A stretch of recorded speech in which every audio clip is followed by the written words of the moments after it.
بسم اللہ الرحمن الرحیم۔ آج ہم فارسی کی دوسری کتاب کے 30ویں سبق کو پڑھیں گے۔ تو ہمارا آج کا سبق ہے حکایت 13 یعنی 13واں قصہ۔ یہ صفحہ نمبر 20 کے نیچے میں یہ ہے حکایت 13واں قصہ۔ تو ہم سبق شروع کرتے ہیں۔ کہہ رہے ہیں کہ یکی از وزراء بزیر دستاں رحمت آوردے۔ تو یکی ایک، از وزراء وزیر کی جمع وزراء، وزیروں میں سے ایک، یکی از وزراء وزیروں میں سے ایک، بر زیر دستاں، زیر دست کی جمع زیر دستاں۔ تو زیر دست کے معنی آتے ہیں جو لوگ کمزور ہوتے ہیں، ماتحت ہوتے ہیں۔ تو یکی از وزراء بر زیر دستہ رحمت آوردے، وزیروں میں سے ایک وزیر بر زیر دستہ ماتحتوں پر رحمت آوردے ترس کھایا کرتا تھا۔ و اصلاح ہم گناہ بخیر توسط کر دے، و اصلاح ہم گناہ اور سب لوگوں کی بخیر بہتری کے لیے توسط کر دے کوشش کیا کرتا تھا۔ و اصلاح ہم گناہ اور سب لوگوں کی بہتری کے لیے، و اصلاح ہم گناہ بخیر اور سب لوگوں کی بہتری کے کاموں میں توسط کر دے شریک ہو جایا کرتا تھا۔ یعنی ایک بادشاہ تھا اور اس بادشاہ کے کئی وزیر تھے، اور ان وزیروں میں سے ایک وزیر جس کا قصہ بیان ہو رہا ہے وہ بہت نیک دل وزیر تھا، اور وہ اپنے ماتحتوں پر ترس کھایا کرتا تھا، رحم کیا کرتا تھا، اور سب لوگوں کے ساتھ بھلائی کرتا تھا۔ تو اب آگے اس وزیر کا قصہ بیان ہو رہا ہے۔ کہہ رہے ہیں کہ اتفاقاً بعتاب ملک گرفتار آمد۔ کہہ رہے ہیں اتفاقاً وہ بادشاہ کے عتاب میں گرفتار ہو گیا۔ بعتاب ملک، بادشاہ کے عتاب میں یعنی بادشاہ کے غصے کا شکار ہو گیا، کسی بات پر بادشاہ اس سے ناراض ہو گیا۔ ہم گناہ، جب ناراض ہو گیا تو پہلے زمانے کے بادشاہ جب ناراض ہوتے تھے، ناراضگی کا مطلب یہ ہے کہ اس کو قید خانے میں ڈلوا دیتے تھے۔ ہم گناہ در استخلاص او سعی کردن، تو جب وہ گرفتار ہو کر قید خانے میں پہنچ گیا تو کہہ رہے ہیں ہم گناہ سب لوگوں نے در استخلاص او، استخلاص کے معنی چھٹکارا، در استخلاص او اس کے چھٹکارے کے لیے، اس کو چھڑانے کے لیے سعی کردن کوشش کرنے لگے، کوشش کی۔ ہم گناہ سب لوگوں نے در استخلاص او اس کو چھڑانے میں سعی کردن کوشش کی۔ و موکلاں، موکل کی جمع موکلاں مراد نگراں، قید خانے کے جو محافظ ہوتے ہیں وہ مراد ہے۔ و موکلاں در معاقبتش ملاطفت نمودن، اور اس کے نگراں در معاقبتش، معاقبت کے معنی سزا اور شین ضمیر ہے اس کے معنی میں، در معاقبتش اس کی سزا دینے میں ملاطفت نمودند نرمی کرتے تھے۔ یعنی اس کو سزا کا تکلیف دینی ہوتی تھی، مثال کے طور پر کوڑے مارنے ہیں یا اور کوئی سزا دینی ہوتی تھی تو سختی نہیں کرتے تھے، نرمی کرتے تھے۔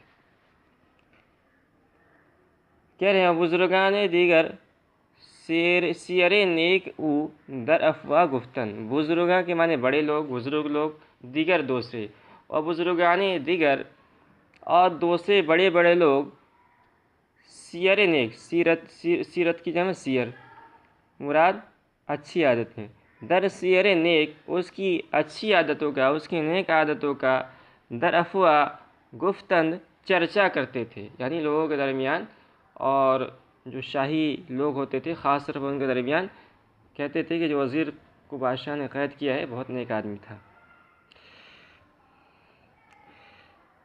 تا ملک، یہاں تک کہ بادشاہ از سرخطائی او درگزشت، یہاں تک کہ بادشاہ نے اس کی غلطی معاف کر دی۔ از سرخطائی او اس کی غلطی سے درگزشت، یعنی اس کی غلطی کو معاف کر دیا۔ از سرخطائی او درگزشت، اس کی غلطی کو معاف کر دیا اور اس سے خوش ہو گیا، اس کو قید سے آزاد کر دیا۔ صاحب دل ایک نیک دل آدمی یا ایک اللہ والے بڑی اطلاع یافت کو جب اس واقعے کی اطلاع ملی، صاحب دل بڑی اطلاع یافت ایک اللہ والے نے جب اس واقعے کی اطلاع پائی تو انہوں نے کہا اس وزیر کے بارے میں، اس وزیر کو سامنے رکھ کے چند اشعار میں انہوں نے کچھ کہا۔ تا دل دوستاں، یہ قطعہ ہے، تا دل دوستاں بدست آوری، اپنے دوستوں کے دل دوستاں اپنے دوستوں کے دل بدست آری، اپنے دوستوں کی بدست آری دل جوئی کر، تا دل دوستاں بدست آری، اپنے دوستوں کی دل جوئی کرنے میں بوستان کے معنی باغ کہتے ہیں، بوستان پدر فروختہ بہ، اگر تمہارے باپ کا باغ، بوستان پدر باپ کا باغ فروخت ہو جائے، بک جائے، بہ تو اچھا ہے، اچھی بات ہے۔ اپنے دوستوں کی دلجوئی کر، چاہے اس کے لیے تمہیں اپنے باپ کا باغ فروخت کرنا پڑے۔ پختن دیگ نیک خواہاں، اپنے نیک خواہاں خیر خواہ، نیک خواہاں اپنے خیر خواہوں کی پختن دیگ پکانے کے لیے، پختن دیگ نیک خواہاں اپنے خیر خواہوں کی دیگ پکانے کے لیے، ہرچے رختے سفر سوختہ بہ، اگر تمہارے گھر کا یا سفر کا سامان، تو بعض نسخوں کے اندر جو ہے یہ رختے سرست ہے، ہمارے نسخے کے اندر رختے سفر ہے، رختے سفر کا سامان، اور بعض دوسرے نسخوں کے اندر ہے رختے سر دست، یعنی گھر کا سامان۔ تو ہم اس نسخے کے موافق ترجمہ کرتے ہیں۔ پختن دیگ نیک خواہاں اپنے خیر خواہوں کی دیگ پکانے کے لیے، ہرچے رختے سفر، اگر تمہارے گھر کا سامان، تمہارے سفر کا سامان سوختہ جل جائے، بہ تو اچھا ہی ہے۔ با بد اندیش ہم نکوئی کن، کہہ رہے ہیں با بد اندیش، با کے معنی ساتھ اور بد اندیش معنی برا چاہنے والے یعنی دشمن، با بد اندیش دشمنوں کے ساتھ، ہم نکوئی کن بھی بھلائی کر، ہم بھی نکوئی کن بھلائی کر، نیکی کر۔